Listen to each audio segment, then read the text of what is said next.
to keep the show moving right along. Probably the tallest comic we have in our class this time. I think he weighs in at 6'7". I actually asked him right before I came up here. Mr. Craig Adams.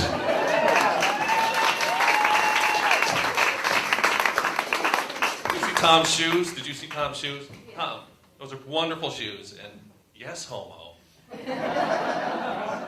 Hey, thanks everybody for coming out. I am the largest comedian in the show tonight. Means you will laugh at my jokes. And I know what you're thinking, but no, I am not the ghost of Tony Soprano. The first time I ever heard that, I was at a pharmacy in a supermarket, and I walk up with a prescription, and the pharmacist lady says, "You know you look like Tony Soprano?" Which was a funny accent coming from her because she was a Latina. So I said, no, but thank you. I appreciate that. She goes, you do look like Tony Soprano. And I said, my personal image isn't that I picture myself as a morbidly obese TV gangster, but I kind of picture myself more as a young Dom DeLuise with a little bit of Otis the Drunk and Charles Emerson Winchester from MASH mixed in. So anyway, I'm cruising around the supermarket, and I go past the magazine rack, and I pick up a magazine, and I'm leafing through it, and I come across a story where it says that Elvis Presley's former doctor said that he died mostly from constipation. It wasn't that he was a pill-popping freak, but he died mostly from physical problems due to constipation. So while I was digesting that information, come on, this is my first comedy class.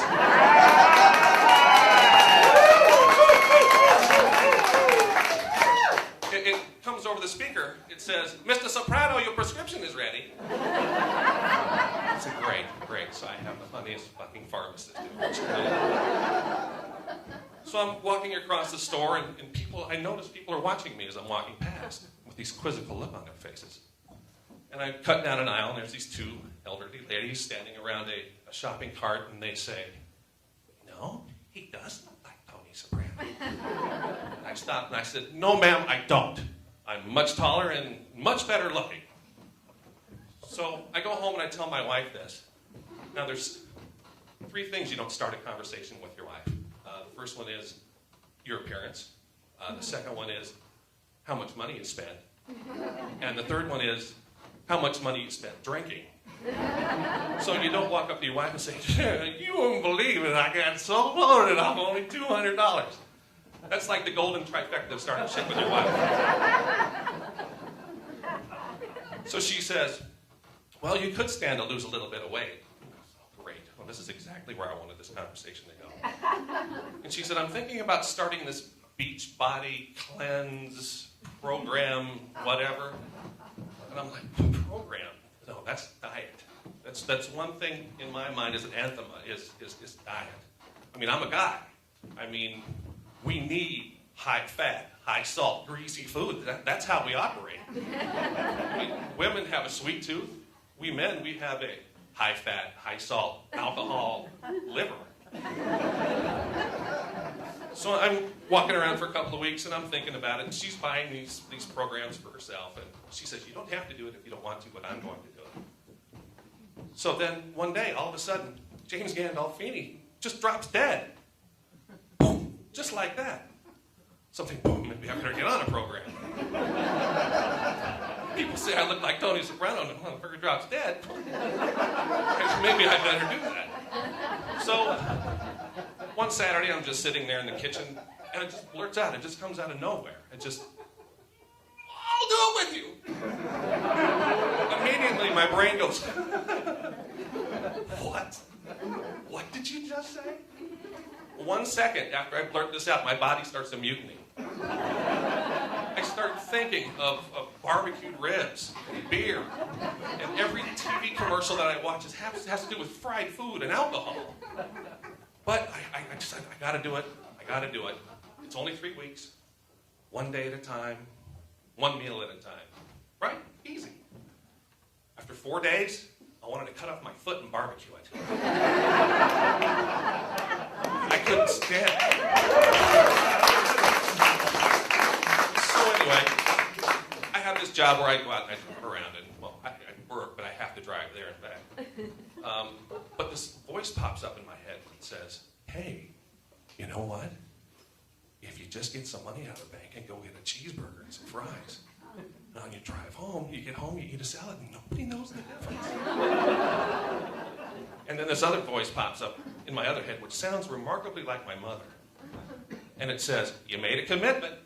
You're going to have to do it." Brush that up. So I go into LA and get some cash out, and I go to McDonald's and I get a burger and fries and a large Diet Coke, and there I am flying down the 405 in all my glory. Cheeseburger by my side, Santa Ana winds blowing hot from the north. We were born to ride. Some childish cheeseburger and drinking the fries like it's a drink, and slurping on the Coke, and I got Bruce Springsteen blaring, and we're heading home. I go home and I eat a salad, and nobody knows the difference. Perfect plan. No, it's not a perfect plan. A couple of weeks later, after meat and cheese debauchery, it's time to weigh in. Weigh in. Didn't know this was part of the program. Being held accountable. So after 15 years of marriage, I've learned that my wife can tell when I'm lying to her.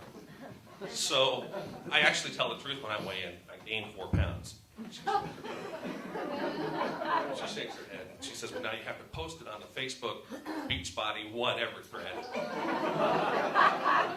So I get on the Beachbody thing and I post that I gained 4 pounds during my first weigh-in. And a couple of people were amused by it. They laughed it off.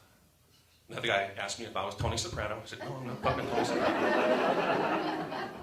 But then the 14 or 15 other people were kind of irate. They were kind of miffed by the whole thing. It was like I just finished up eating the last of the brownies at a Jenny Craig meeting. So this whole cleansing thing, when I was a kid, what we called a cleanse was taking a really good shit. That was a cleanse.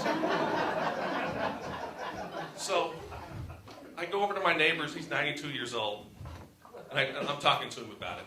I don't know if he understands a word, if he can hear a word I'm saying, but I'm talking to him about it.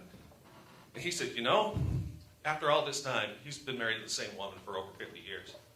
He says, "You know, whenever I'm getting ready to take a really big shit, a really good one, when I feel it coming on," he says, "it's almost like I felt right before I hopped in the sack with my wife.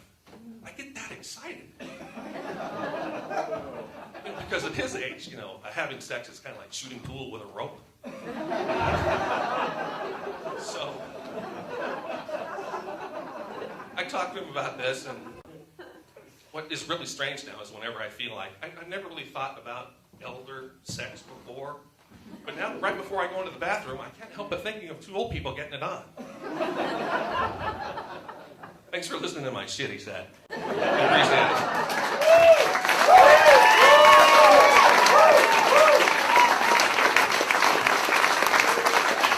Give it up for that guy.